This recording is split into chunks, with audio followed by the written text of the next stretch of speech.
in Tendoryu Aikido, you are fighting against yourself. Huh?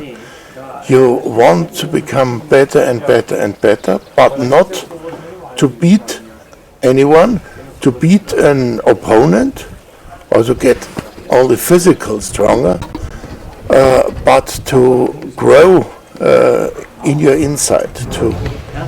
The main difference on tatami is you do things not against anyone, but with him.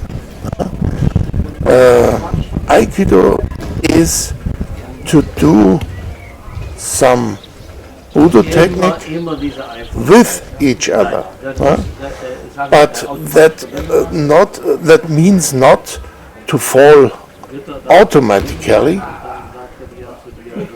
This is a real attack, and you get the attack and throw the opponent, the attacker, by his own energy.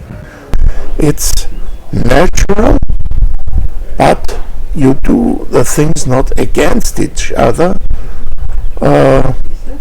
You do it together, but no script, and that is what impresses me the most.